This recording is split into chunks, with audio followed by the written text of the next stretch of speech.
que le Parlement, que ce soit le Conseil économique, social et environnemental, que ce soit le nouveau Haut Conseil des collectivités territoriales, si vous réunissez ces trois, je ne parle pas du gouvernement ou de la présidente de la République, ces trois institutions réunies n'ont pas un budget qui fait 30 milliards de francs CFA, sur 3300 milliards. C'est même pas 1%. Vous croyez que c'est comme ça, que c'est à ce niveau qu'on fait des gaspillages pour l'État? Il faut qu'on revienne sur la réalité des chiffres. Ces trois institutions, pour cumuler leur budget, ils ne font pas 1% du budget national du Sénégal. Le problème n'est pas là. Or, une démocratie a un coût. Si nous voulons apaiser notre démocratie, si nous voulons faire participer le maximum d'acteurs pour éviter justement des tensions exacerbées qui vont avoir comme conséquence de nous retarder dans notre bataille pour le développement, on paiera beaucoup plus cher que les 1%. Donc ce n'est pas à ce niveau qu'il y a du gâchis. Le gâchis, je vous l'ai dit, c'est dans la manière de l'État de fonctionner et là où il met l'argent public.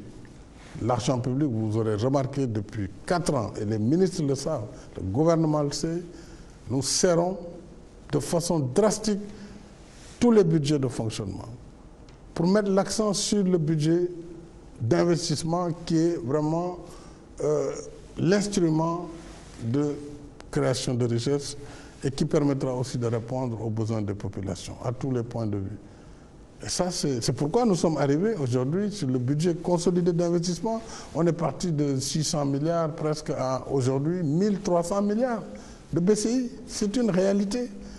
Et ça se traduit comment? Par de l'électricité dans les localités, par des routes, par des autoroutes, par les hôpitaux dont je viens de parler, par les universités qu'on construit. Donc c'est ça qui permet d'améliorer justement les conditions de vie de nos compatriotes. Donc ce n'est pas donc en créant un haut conseil. Il répond d'ailleurs à notre souci de renforcer l'axe 3 de la décentralisation, parce qu'il faut accompagner cette réforme majeure de la décentralisation par un haut conseil qui a plus de la majorité qui vient des collectivités elles-mêmes et 70 qui sont nommés sur des bases qui ne dépendent pas du suffrage universel mais qui permettent d'avoir une diversité nationale sur les questions de la manière dont nous vivons dans nos communes. Donc ce n'est pas parce qu'on n'y est pas ou qu'on pense que voilà, le gouvernement fait ça pour des raisons politiques qu'on veut jeter le bébé et l'enfant du bain. C'est une proposition qui a été faite, le peuple l'a adoptée par référendum, par une très forte